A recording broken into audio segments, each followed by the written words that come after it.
Hi, I'm Sarah Miller. Hi, and I'm Elvis Dean. And we thought we'd talk to you a little bit about how we made separation anxiety. So the first thing we're going to talk about is writing together, because that's a thing I think not a lot of people deal with on a general basis. A lot of people just write the script on their own and recruit people to help them after that point. Whereas we tried to do it together all the way through. And it works. Part of it is just having someone to work with that you can understand and use the same language with. But for us, it was very much collaborative in the outline. We wrote the entire outline together, we met up, we were on the same page, and then we divided the script after that. It started a lot that we both had very disparate ideas. Sarah wanted to do something about I wanted a cabin in the woods. She wanted a cabin in the woods and someone going off to write their PhD. So we had that, and I wanted to do something involving gang stalking and that whole idea of not knowing who's following you, but there's always somebody following you.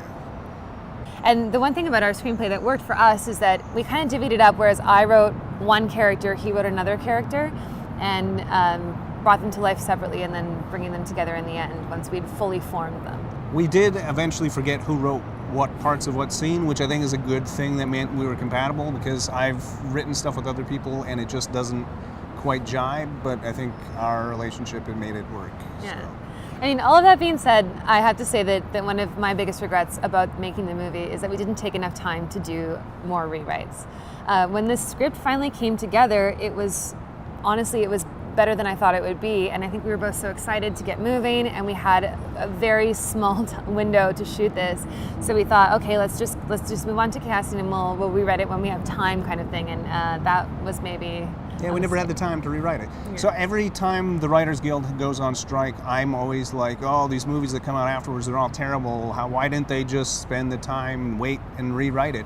But when you just have a window, and especially in Hollywood, I think when they have a window of like, we can get this actor and this actor at this time, they just have to fit it in a certain window. And we were kind of stuck in that same, or in a similar situation, even though we had a $10,000 budget. Yeah, our biggest problem was we wrote something that took place in the summer, and there was a lot of outdoor stuff to shoot. So we had September, and that was it, and we had to get it done. Yeah, just being able to know that this is when we have to shoot. You have no choice. Yeah. You've just got to go, and we got it done. And I think all years up to this, I kept saying I'd shoot a feature, and until I had a writing partner who would make me do it, and a deadline of when we were going to start doing it, it was just never going to happen. And every years would go by that I would just say, oh, I'm going to do it next year. And it was just like a dream for the future, but instead, we made it happen. Yeah, like writing with someone is worth a shot. You might not find the right person right away, but having to report to someone and having someone else working outside of you, it really was motivation to get it done. And I can say anyway that I wouldn't have finished the screenplay if he hadn't been there waiting for my stuff.